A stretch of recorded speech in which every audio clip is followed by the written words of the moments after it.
Hello everyone, नमस्ते प्यारे बच्चों। आज मैं आपको खातों का अर्थ एवं प्रकार विस्तृत रूप में समझाऊंगी।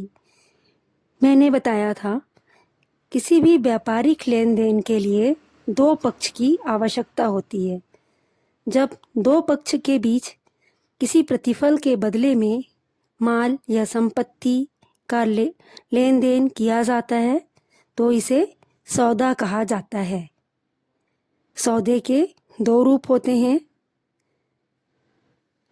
सौदे के एक रूप को डेबिट किया जाता है और दूसरे रूप को क्रेडिट किया जाता है।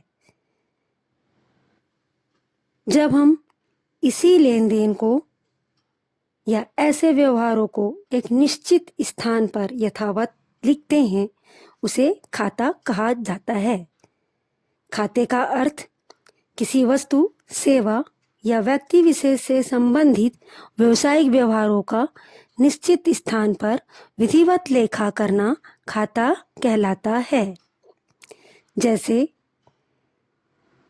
मनीष द्वारा किए गए संपूर्ण लेन देन को एक निश्चित स्थान पर यदि तिथि के अनुसार लिखा गया है तो यह मनीष का खाता कहलाएगा। खाते मुख्यतया दो प्रकार के होते हैं, व्यक्तिगत खाता एवं अव्यक्तिगत खाता। अव्यक्तिगत खाते को दो भाग में बांटा गया है। पहला वास्तविक खाता, दूसरा अवास्तविक खाता। आज मैं आपको व्यक्तिगत खाते की विस्तृत जानकारी दूंगी। व्यक्तिगत खाता। व्यक्तिगत खातों से आशय उन खातों से लगाया जाता है जो किसी व्यक्ति का प्रतिनिधित्व करते हैं या किसी व्यक्ति विशेष को परिभाषित करते हैं।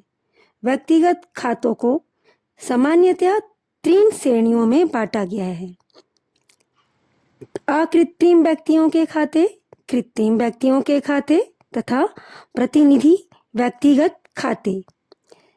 जब व्यक्ति विशेष के साथ वास्तविक या व्यावसायिक व्यवहार हो तो इनके खाते अकृत्रिम व्यक्तियों के खातों की श्रेणी में आएंगे। जैसे राम का खाता, मोहन का खाता, भारती का खाता एटसेट्रा। जब लेन देन किसी कंपनी या संस्था या सार्वजनिक संस्था या किसी वित्तीय फर्म के साथ हो तो उनके खाते कृत्रिम व्यक्तियों के खाते की श्रेणी में आएंगे। कृत्रिम व्यक्ति का मतलब बेटा विधि या मनुष्य के द्वारा बनाया गया व्यक्ति। जैसे इसमें कंपनी, बीमा कंपनी, शिक्षण संस्था, समाज सेवा संस्था, ये सारी चीज़ों को लिया जाता है। जब कोई खाता किसी व्यक्ति का प्रतिनिधित्व करता है उसे प्रतिनिधि व्यक्तिगत खाता कहा जाता है। जैसे अदद किराया। अदद किराया मकान मालिक के खाते का प्रतिनिधित्व करता है। अदद का मतलब हम ऐसा किराया जिसको हम किसी कारणवश भुगतान नहीं कर सके, तो यह किसका प्रतिनिधित्व करेगा? मकान मालिक का, जिसका भुगतान करना बाकी है। बेटा अकृत्रिम व्यक्तिगत किसी व्यक्ति विशेष को संबोधित करता है, किसी व्यक्ति विशेष से संबंधित होता है। कृत्रिम व्यक्ति के खाते कंपनी,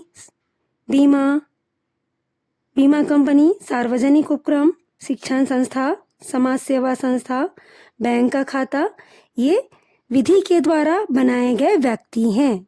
इसे कृत्रिम व्यक्ति कहा जाता है।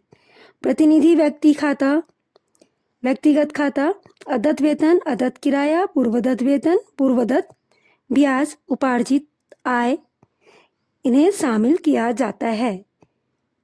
मैं अपने अगले टॉपिक पर अव्यक्तिगत खाते के बारे में बताऊंगी।